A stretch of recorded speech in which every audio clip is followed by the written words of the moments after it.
Então, hoje eu quero falar de Gênesis 22. Eu não vou falar da vida de Abraão, que eu tenho falado muito sobre algumas pessoas da Bíblia.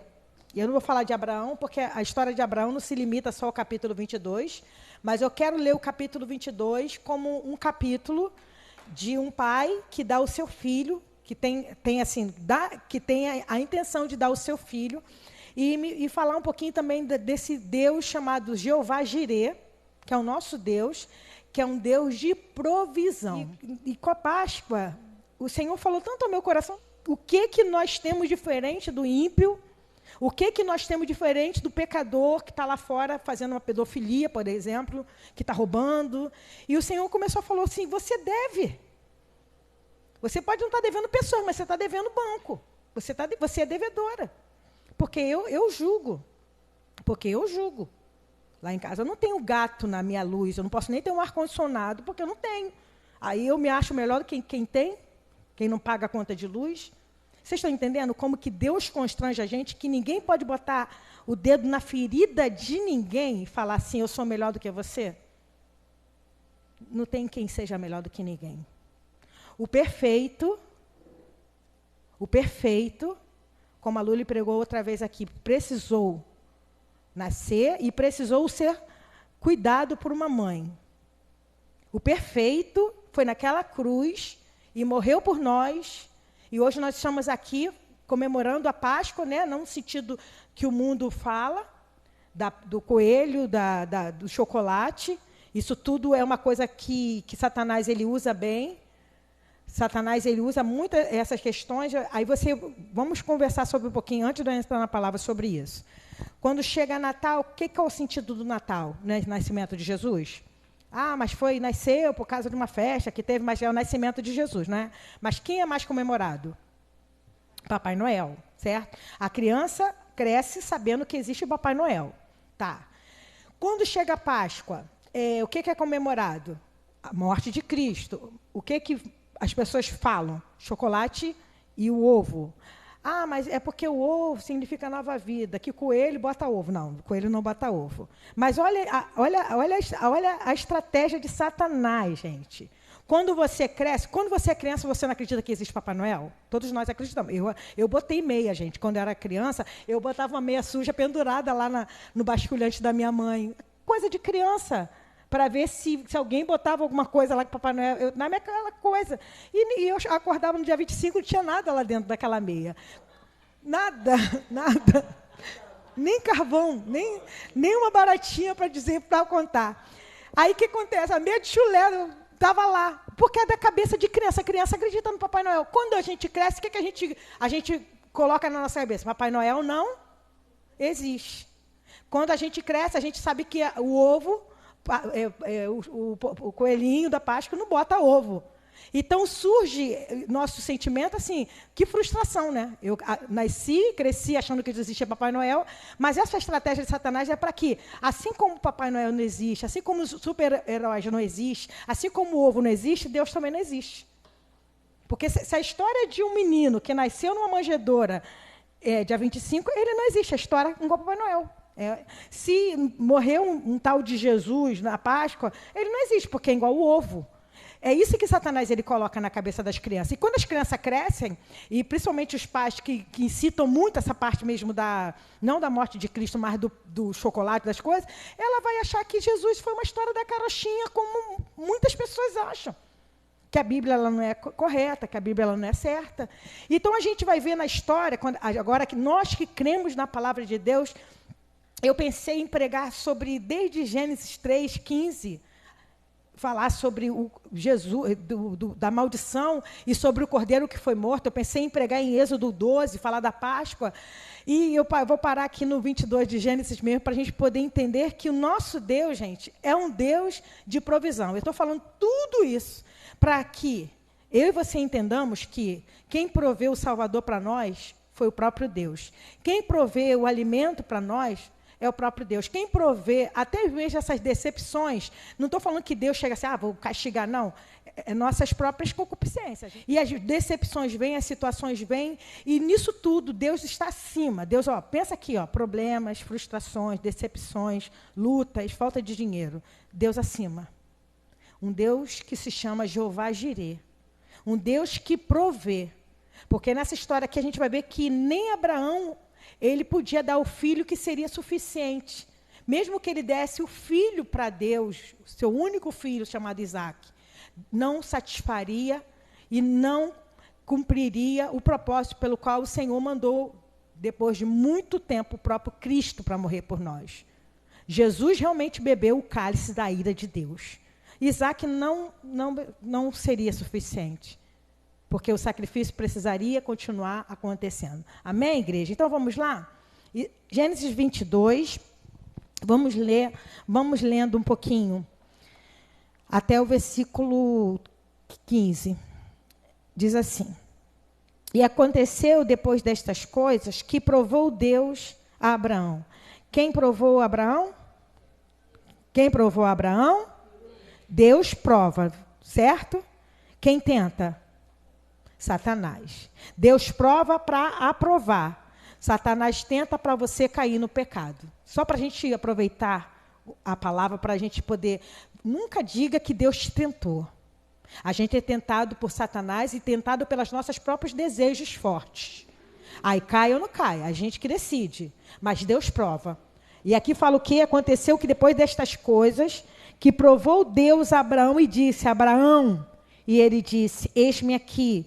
E disse: toma agora o teu filho, o teu único filho, Isaque, a quem amas, e vai-te à terra de Moriá, e oferece ali em holocausto sobre uma das montanhas que eu te direi.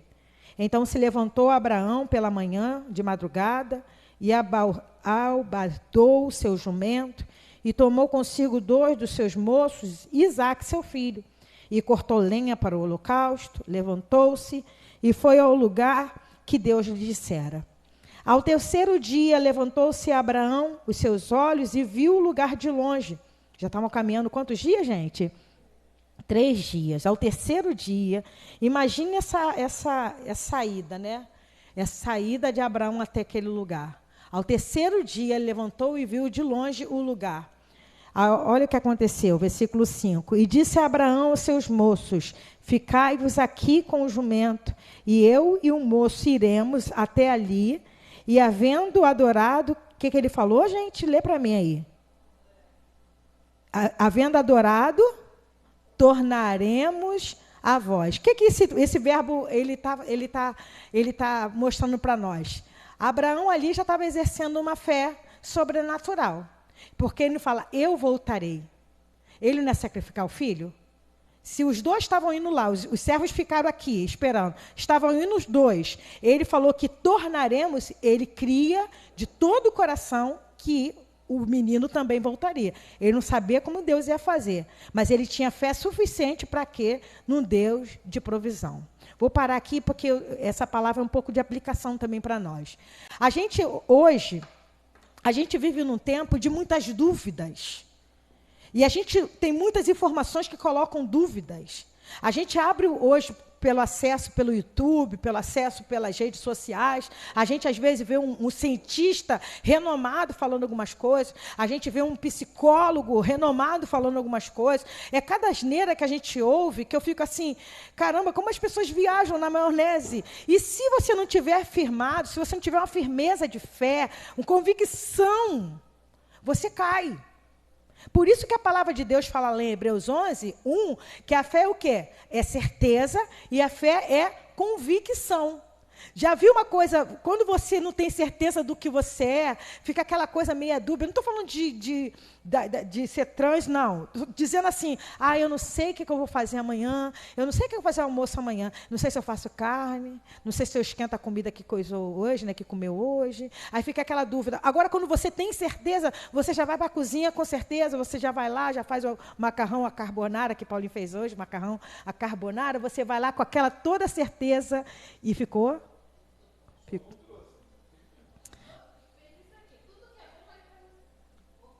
Pouquinho. Mas fez. Foi com certeza. E é tão bom quando a gente faz algumas coisas com certeza. Estou dizendo de coisas, gente, naturais. Pensa nas coisas espirituais. Pensa naquilo que o Senhor está pedindo de mim e de você. O Senhor está falando assim, ó, você vai sair daqui, você vai para lá, e não fala mais nada. Porque com Abraão, todas as vezes que Abraão foi chamado pelo Senhor, foi chamado nessa certeza. Abraão foi chamado com 75 anos. Ele, a esposa dele, tinha 65 anos. Era rico. Morava na maior cidade da época, a Mesopotâmia. Era o lugar que tinha a maior biblioteca da época. Era o lugar que tinha a maiores... Era um centro comercial melhor, que poderia ser uma São Paulo hoje, né? Uma cidade igual São Paulo, que é o Brasil dentro do Brasil, que tem tudo em São Paulo. Ele saiu de lá numa certeza incerta, porque ele estava com 75 anos, não tinha ninguém, não tinha filho, e o Senhor falou, sai da tua terra, da tua parentela, e vai para a terra que eu te mostrarei. E olha como que Deus também, ele assim, é estratégico quando ele nos chama. E de você farei uma grande nação. Qual era o sonho de Abraão? De Abrão, no caso. Ter filho. Deus é muito bom, né? Porque ele se agarrou na grande nação. Porque rico ele já era. Tinha a família dele, tinha a esposa dele, tinha toda uma história, mas o que ele não tinha que ele queria? Um filho. A história de Abrão começa lá. Abrão começa lá. E ele sai, traz junto com Ló. A gente consegue ver a história. Nessa história que ele vai caminhando, e passa-se ano, e passa-se ano, e passa-se ano, até que H teve uma ideia, deita com a minha funcionária, e tem um filho, que o filho dela vai ser teu, porque a gente sabe que está meio complicado esse negócio, você já está com quase 85 anos, como que eu vou ser mãe? E ele cai na história da mulher, tem um filho chamado Ismael, e naquela história toda, e vai caminhando, e aquela confusão, até que Deus aparece para ele, e falou, daqui a um ano, Sara vai segurar um bebê. E Sara riu, tanto que o nome de Isaac significa riso. E não aconteceu outra coisa a não ser isso. Então, Abraão foi um cara chamado pai da fé. Foi uma pessoa que andou na certeza, mas mesmo dentro da certeza dele, teve as incertezas. Para que ele foi se misturar com H? Né? Para que ele foi obedecer a sua esposa? Aí, chegado nesse momento aqui, no capítulo 22, Deus aparece para ele, e Deus fala assim, olha, eu quero que você ofereça, o versículo 2, olha o que está escrito. E toma agora o teu filho, o teu único filho. Quantos filhos Abraão tinha?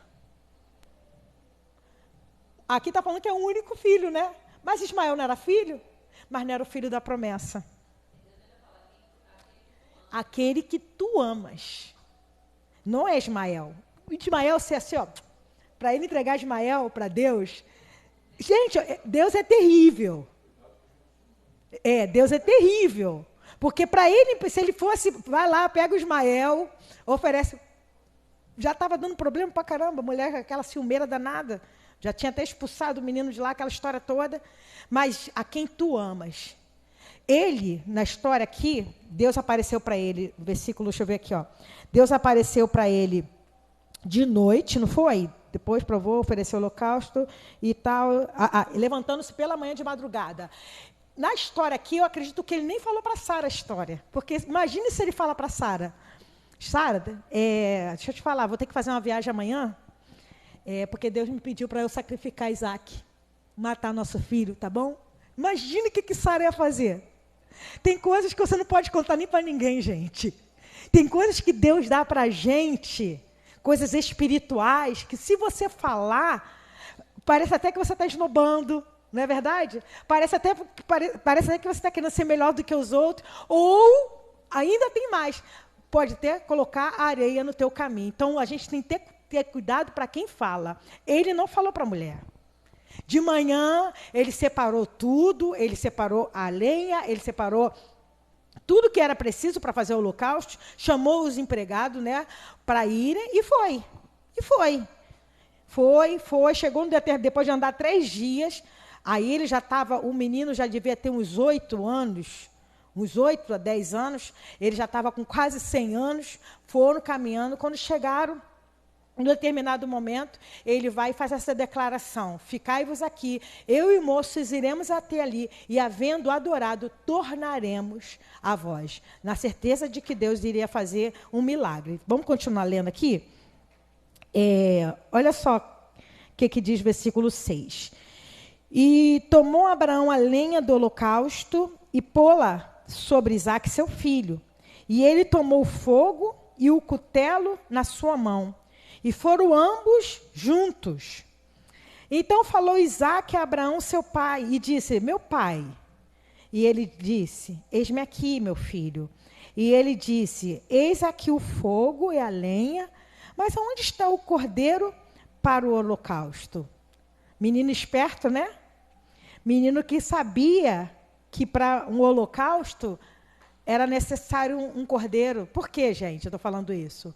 Isso aqui não tinha lei, não. Nessa época aqui de Gênesis 22, não existiam leis cerimoniais. Não existiam leis de rituais. A lei foi lá, se lembra? Lá em Moisés, lá em Êxodo, lá nos 10 mandamentos, que foi instituído. Mas aqui já tinha os adoradores de Deus, que começou lá em Abel. Se lembra que Abel ofereceu ao Senhor? Abel ofereceu um sacrifício que foi agradável, que ele pegou um animal, o mais bonito do seu rebanho, e era comum, quando se oferecia sacrifício para mostrar que Deus aceitava ou não, era aquele sacrifício que fosse respondido com fogo vindo de Deus, era o que Deus aceitava. Então, Deus aceitou o sacrifício de Abel. Então, os descendentes de Sete, que depois fala, foram os que começaram a adorar o Senhor dessa maneira de sacrificar, para que o pecador fosse perdoado, o inocente tinha que morrer. Então, tudo isso já era Páscoa acontecendo, vocês estão entendendo?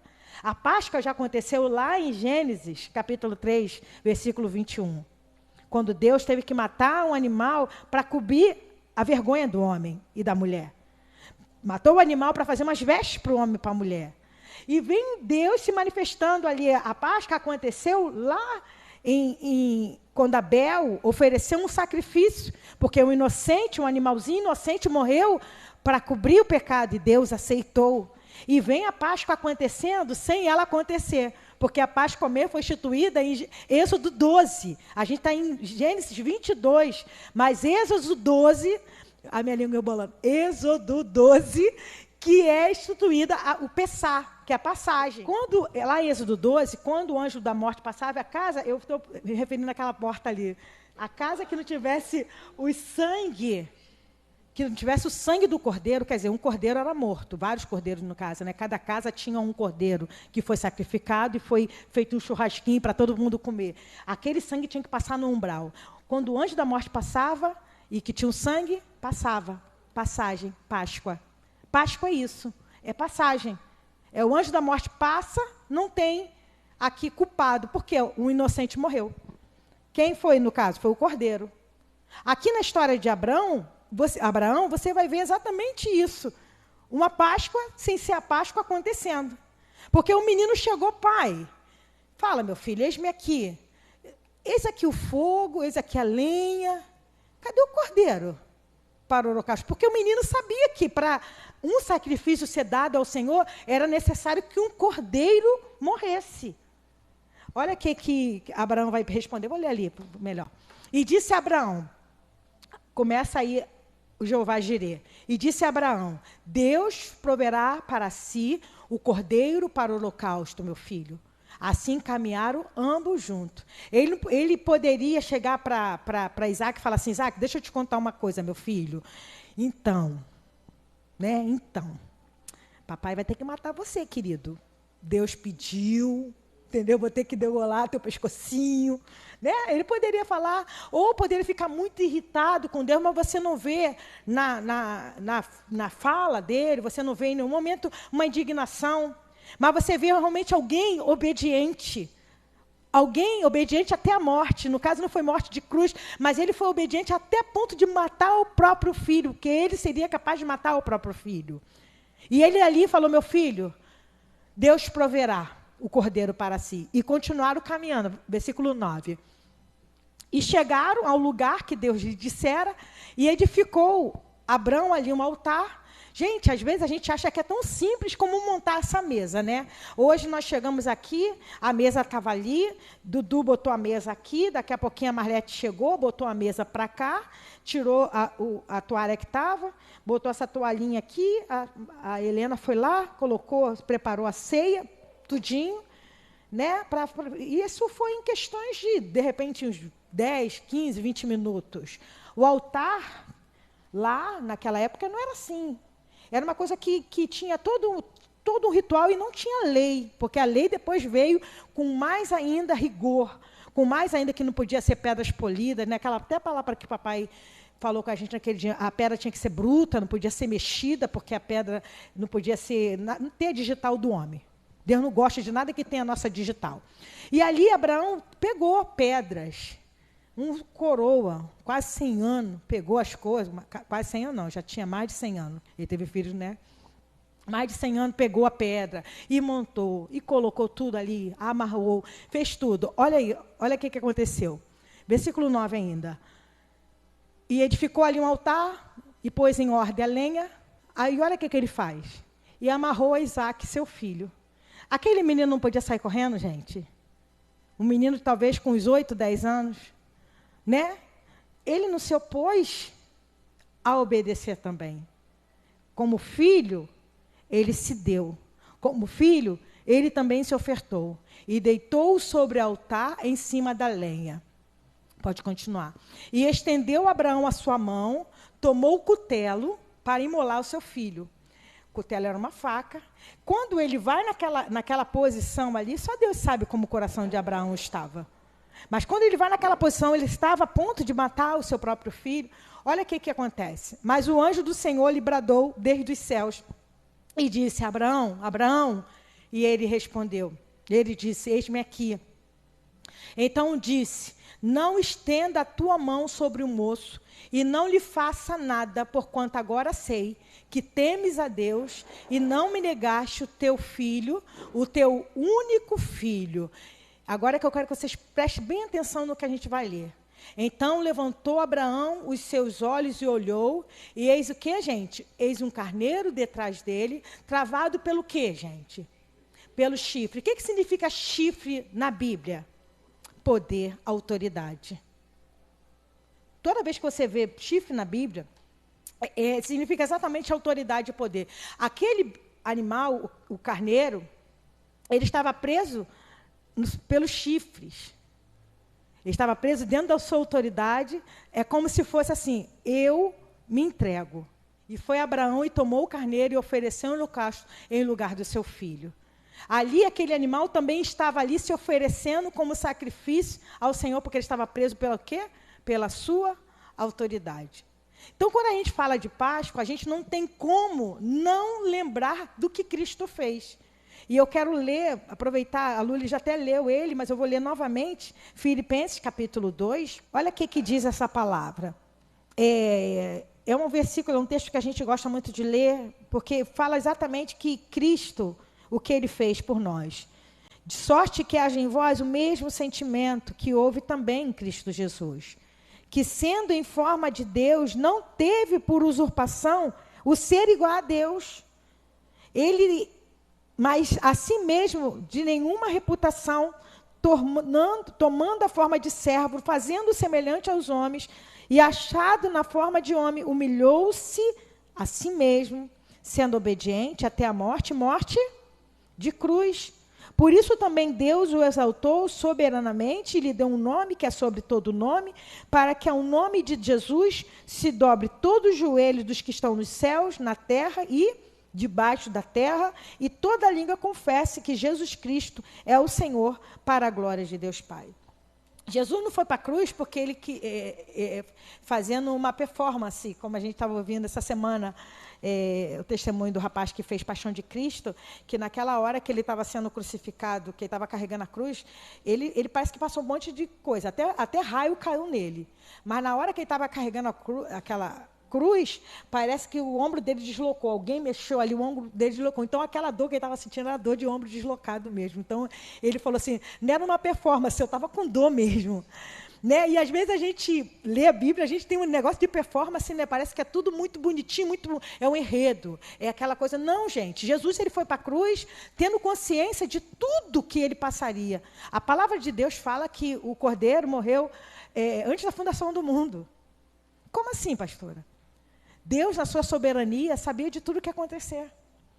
Deus, na sua soberania, no seu poder, sabia que o homem ia pecar.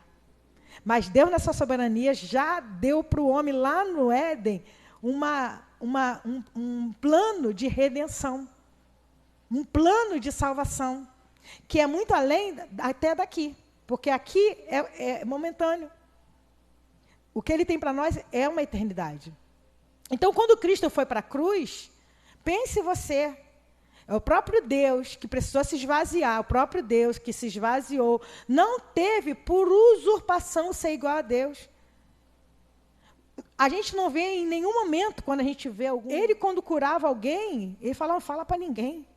Hoje, a gente, se puder filmar e tirar umas fotos, né, Helena? A Helena estava até mandando um vídeo de um moço que hoje a tecnologia mostra pé crescendo, perna e tal. Hoje, tudo vai para a internet, tantas coisas boas como as coisas ruins. Jesus, meu querido, não precisava fazer nada. Ele falava, não fale, vai, procura o sacerdote, faz assim, faz essa. A fama dele cresceu porque tinha que crescer, porque Deus mesmo. Mas, geralmente, grandes homens não precisam fazer esse tipo de espetáculo. Ele, sendo o próprio Deus, não usou por usurpação ser Deus, mas esvaziou. Se esvaziou a ponto de se tornar um zigoto, né? Minhas enfermeiras e terapeutas aqui. A ponto de se tornar um zigoto, vir de uma mulher, nascer, e primeiro bercinho ser uma manjedoura, passar perrengue, porque olha que Jesus passou, foi perrengue. E viaja para lá, e viaja para cá, e nasce aqui, vai para lá, e vai para cá, aquela coisa toda. Para cumprir o propósito que eu e você não podíamos cumprir. Mas foi pelo quê? Pela obediência. Abraão cumpriu o quê? A obediência. Agora, o último texto para a gente terminar. Hebreus 5, versículo 8. Olha só o que diz aqui, Hebreus 5, 8. Ainda que era filho, aprendeu a obediência, estou vendo a hora também, por aquilo que padeceu. E sendo ele consumado, veio a ser a causa da eterna salvação para todos os que lhe obedecem. Então, a obediência ela vai estar ligada a uma vida com Deus, vai estar ligada à Páscoa. Não tem como a gente falar de Páscoa e não falar de obediência. A gente vai lembrar do povo que teve que obedecer uma ordem. Olha, vocês vão colocar o sangue nos umbrais da porta, para que quando... isso eu acho que não tem nada a ver. Eu acho que esse negócio de botar sangue na porta... Eles poderiam questionar, como a gente às vezes questiona. Eu acho que isso é muito exagero do pastor. Esse negócio de gastar um tempinho... Nada, eu fico aqui. Gente, as coisas espirituais, todas elas são em cima de obediência. Se você não tiver uma vida regrada diante do Senhor, uma vida de obediência a Deus, não tem como você desfrutar das bênçãos também que Deus tem, que são as bênçãos da o quê? Da obediência. Tem até um texto no Deuteronômio 28, que é uma lista imensa sobre a bênção da obediência e a bênção da maldição. Engraçado, a bênção da obediência é desse tamanhozinho, a lista da maldição imensa. E você vai ser ruim na tua casa, você vai se fugir por 7 caminhos, e que vai acontecer isso, vai acontecer aquilo, no teu campo não vai dar isso, porque a obediência gera fruto. E o próprio Cristo, né, que aqui sendo, versículo 8, por favor, Lúlia. E ainda que era filho, aprendeu a obediência por aquilo que padeceu. Ainda que era filho, aprendeu a obediência. E às vezes a gente tem uma dificuldade de obedecer. Eu me lembro que quando eu era mais nova, bem mais nova, e eu fazia as malcriações para minha mãe, que eu tive uma fase muito rebelde, mas rebelde assim, de responder, né? Responder minha mãe fala assim, você vai ter teus filhos vão fazer a mesma coisa com você. Né, assim? E eu achava aquilo tão engraçado, ela falando aquilo, mas eu vejo que isso é uma coisa que todo mundo fala. As mães se defendem, né? Você me trata assim, quando você ficar velho, você vai ver só que eu vou te tratar bem, eu vou te tratar mal. Mas é engraçado porque Você vai saber o que está passando. Mas engraçado é que quando as crianças nasceram, cresceram, foram crescendo, e não que eles fizeram a mesma malcriação que eu fiz, fez pouquinho mais, um pouquinho. Mas assim, você conhece um coração de mãe, né? Você realmente consegue entender o que uma mãe passa. Quando você é mãe, quando você, né? Mas a gente vê que a obediência ela está entrelaçada em tudo na nossa vida. Se você trabalha numa empresa, se você for aquele funcionário que chega cedo, que obedece às ordens, que não fica resmungando, que não fica... Você é bem visto, você é colocado, às vezes, no lugar melhor pela obediência. Não é verdade? Se você é um vizinho, sempre solícito, não estou falando de dar tudo para as pessoas, gente, mas de uma pessoa que queira ajudar por obediência a Deus, você é bem visto. Se você é uma pessoa que está na escola e obedece a carga horária, está indo, igual o Paulinho, obedecia sempre a carga horária da escola, ia sempre, né? Você recebe o fruto disso. Né? Mas você pode para mim falar assim, mas eu tinha um menino lá que ele quase não ia, só tirava 10. Gente, isso é exceção. Entendeu? Isso é exceção, porque existem pessoas que são assim, são muito inteligentes, exceção. Mas assim, a regra é clara.